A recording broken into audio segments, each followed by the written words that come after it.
the city.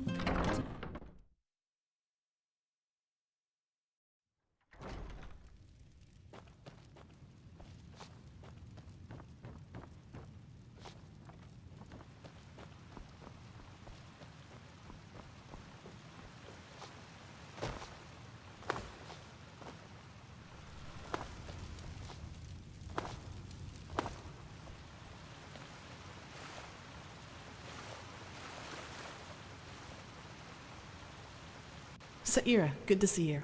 Do you need anything? It was stitched into the blanket they found me in near that village. I don't really know if it is my actual name, but I had nothing else to go with, so it stuck. Tattoo? Oh, of course, you mean my mark.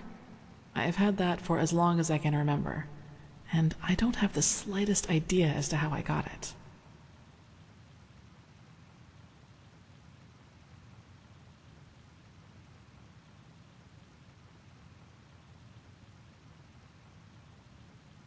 It does. You're the first to tell me that. But thanks, I guess. No, it isn't. It's just there, that's all.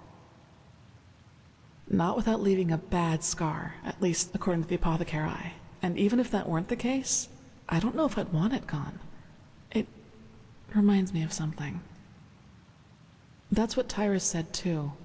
But if it has a meaning, it's obscure. I couldn't find anything in the books, and the Magisters couldn't put their fingers on it either.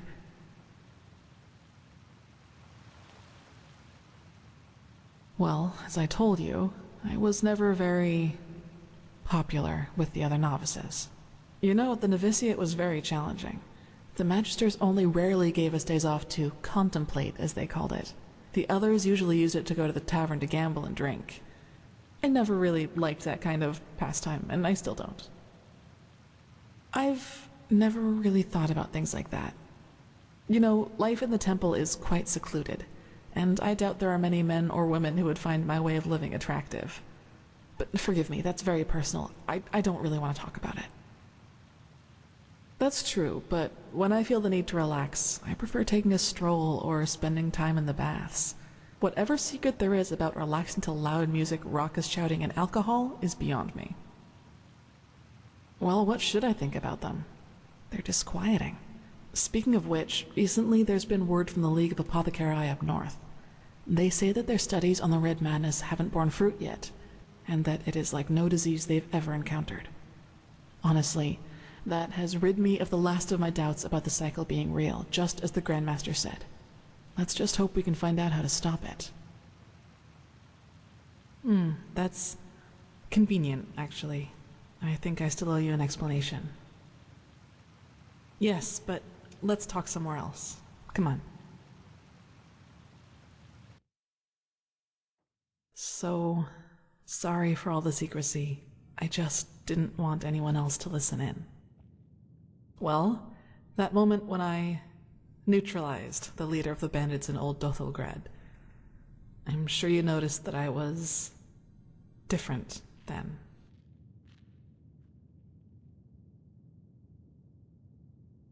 Upset. You choose your words carefully, Saira. I appreciate that. I'll make this quick. There is something about me that you don't know. That no one knows, actually. Do you remember what I told you in the curarium about the destroyed village? Well, I wasn't entirely honest with you. Not all of it, no, and it's true that I don't know how I ended up there. But I remembered something just before I regained consciousness. Some kind of vague memory. A feeling coupled with an image. It's hard to describe because it didn't last very long, but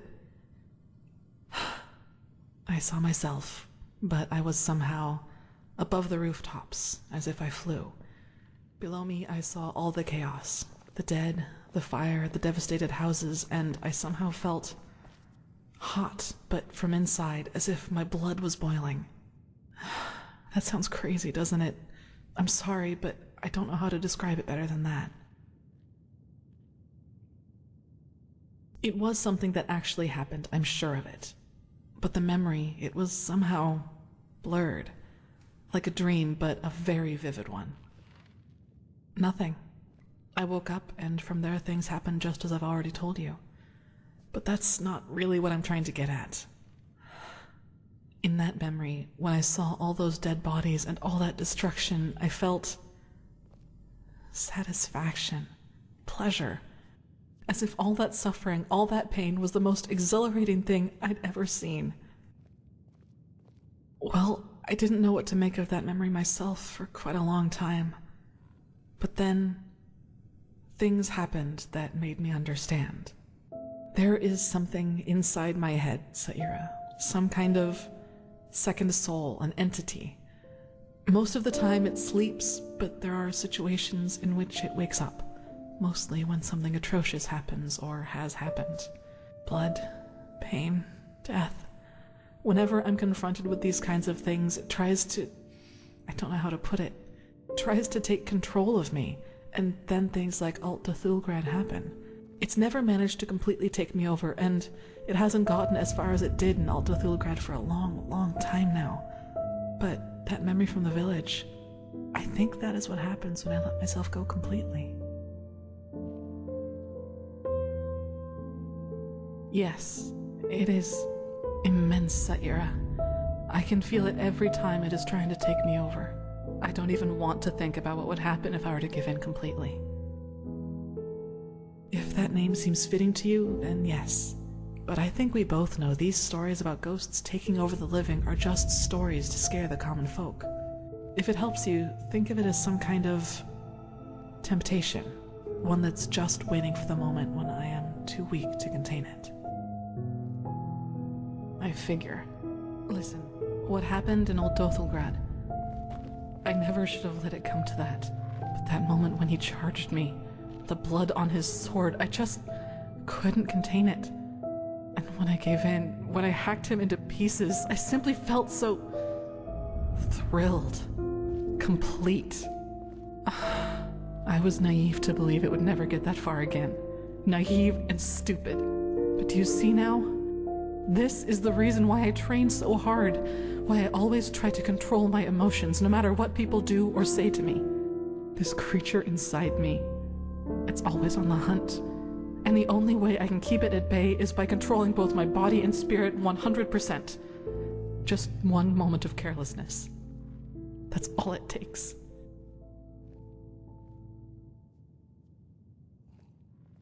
I don't know, Saira. Believe me, I've asked myself that question more than 100 times. And as much as I hate to admit it, yes, there's a chance it did. I'll never find out.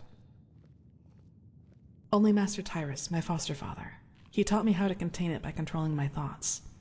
And he also advised me never to tell anyone about it, which I haven't. Until today. I don't know. Probably because I was afraid you'd tell someone else about what happened in Old Dothelgrad and that would raise suspicions. A coward's move, I know, but it was the best solution I could come up with. I'm sorry. No way that I know of, at least. Who should I ask? The apothecary? There are two ways that would go. Either they would ridicule me, or they would take me seriously and report my condition to the Order. Neither way helps me, and who knows what the Order would do if they found out, especially as strained as the situation is right now. I don't know.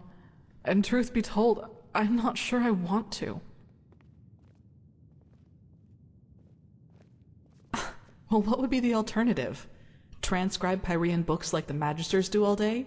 Or drop out entirely and pour hot water for the upper city's noblewomen? Look, Saira, as you already pointed out, there is a chance that this thing inside me is responsible for the massacre in the village. And if that's true, I definitely have a lot of repentance to do, don't you think? And even if it isn't, I want to change things, to make the world at least a little bit better. And yes, I do realize that this means a lot of hardship and hard work for me, but I'm not afraid of that. Do you know why? Because that's what's missing in this world. So many people just talk, and never act, because that would mean that they'd have to actually endure something for what they believe in. Determination alone hasn't helped anyone yet. Let's talk again in a few years, and we'll see if my good intentions have actually produced results.